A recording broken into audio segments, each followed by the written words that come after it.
നമ്മുടെ സെക്രട്ടേറിയറ്റ് പടിക്കലിൽ നമുക്കറിയാം ASHA workers association അവർ കഴിഞ്ഞ 2 മാസക്കാലമായി സമരത്തിലാണ്. അവരുടെ അനിശ്ചിതകാല സമരം, അവരുടെ നിരാഹാര സമരം ഒക്കെ തുടരുകയാണ്. അപ്പോൾ സെക്രട്ടേറിയറ്റ് പടിക്കലിൽ വിഷു ആഘോഷിക്കാൻ ആശാ വർക്കേഴ്സ് അസോസിയേഷൻ ഉണ്ട്.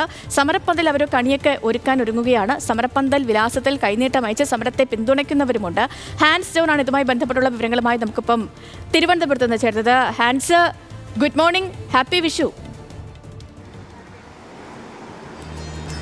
Sethulakshmi, good morning.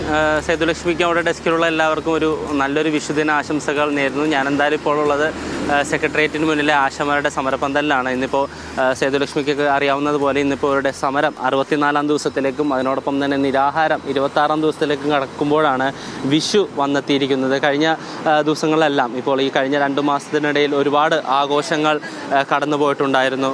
പൊങ്കാല വന്നു, ശിവരാത്രി, അതിനോടൊപ്പം തന്നെ റമദാനൊക്കെ വന്നിരുന്നു. പക്ഷേ അതെല്ലാം ഇവർ ആഘോഷിച്ചത് ഈ സമരപ്പന്തലിലാണ്.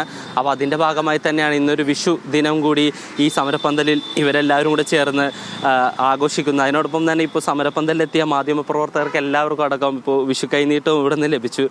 പത്മജ ചേച്ചിയാണ് നമുക്കത് തന്നത്. എന്തായാലും അവരോട് തന്നെ നമുക്ക് സംസാരിക്കാം. വിഷുവാണ്, സന്തോഷത്തോടെ ആഘോഷിക്കേണ്ട ഒരു ദിവസം കൂടിയാണ്. എന്താണ് പറയാനുള്ളത്? സന്തോഷം, ഇവിടെ ആഘോഷിക്കുന്നതിലും സന്തോഷമുണ്ട്. പിന്നെ വീട്ടിൽ പോകാൻ പറ്റാത്തതിലും വലിയ ബുദ്ധിമുട്ടുണ്ട്. കൊച്ചുമക്കൾക്ക് കൈനീട്ടം കൊടുക്കാൻ പറ്റാത്തതിലും ബുദ്ധിമുട്ടല്ല, പ്രയാസമുണ്ട്. മാനസികമായിട്ടും പ്രയാസം. അതാണ് ഏറ്റവും വലിയ പ്രയാസം.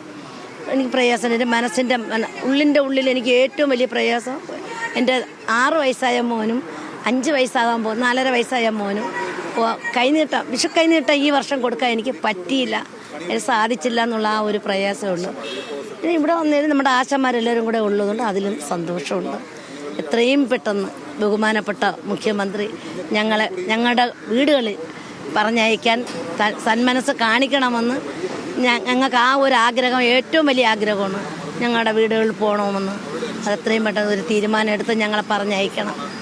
ആദ്യം നിരാഹാര സമരം ആരംഭിച്ച വ്യക്തികളിൽ ഒരാളാണ് KP തങ്കമണി ചേച്ചി. അപ്പോൾ കഴിഞ്ഞ ദിവസം തങ്കമണി ചേച്ചി നമ്മളോട് പ്രതികരിച്ചത് ഇതൊരു പ്രതിഷേധം കൂടിയാണെന്നാണ്. പക്ഷേ ഒരു വിഷു കൈനീട്ടമായിട്ടൊരു ഓണറേറിയം വർധന പ്രതീക്ഷിക്കുന്നുണ്ടോ? ഞങ്ങൾക്ക് ഇല്ല.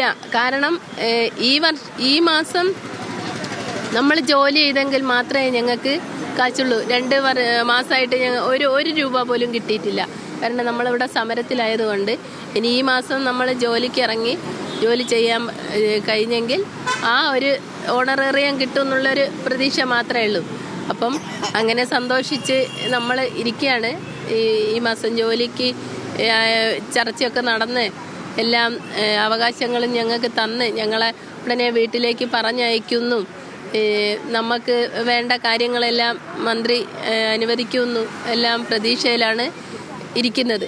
അപ്പം ഞങ്ങളെ ഈ വർഷത്തെ പിന്നെ വിഷു ആഘോഷം നമ്മളെ സമരപ്പന്തലിൽ ഈ തെരുവിൽ വെച്ചാണ് ഞങ്ങൾ ആഘോഷിക്കുന്നത്. എല്ലാ വർഷവും ഞങ്ങൾ വീടുകളിൽ മക്കളൊത്ത് കുടുംബമായിട്ട് വീടുകളിൽ ആഘോഷിക്കുന്ന. പക്ഷേ ഈ വർഷം ഞങ്ങളെ വിധി ഇതാണ്. കാരണം കയ്യിൽ കാശുമില്ല, ജോലി ചെയ്തെങ്കിലല്ലേ കാശുള്ളൂ. അപ്പം ഒരുപാട് വിഷമമുണ്ട്. അപ്പം ഇനിയെങ്കിലും മന്ത്രി കണ്ണു തുറന്ന് ഞങ്ങളെ അവകാശങ്ങളും എല്ലാ ഇതും തന്ന് വീടുകളിലേക്ക് അയക്കുന്നുള്ളൊരു പ്രതീക്ഷയിലാണ് ഇരിക്കുന്നത്.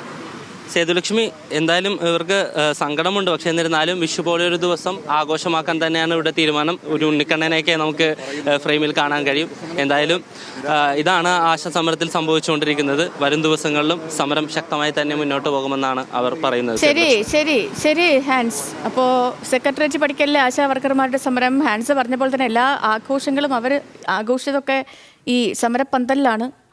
വിഷു ആഘോഷവും അവിടെ തന്നെയാണ്. ഈ വിഷു പുലരിയില്ലെങ്കിലും ഒരു 2 പേരും വിട്ടുവീഴ്ചയ്ക്കൊക്കെ തയ്യാറായി ഒന്നിച്ചിരുന്ന് ഒരു സമവായത്തിലേക്കൊക്കെ എത്തി ഈ സമരത്തിന് ഒരു പരിഹാരമായി തീരട്ടെ എന്ന് ആത്മാർത്ഥമായി ആഗ്രഹിക്കുകയാണ്.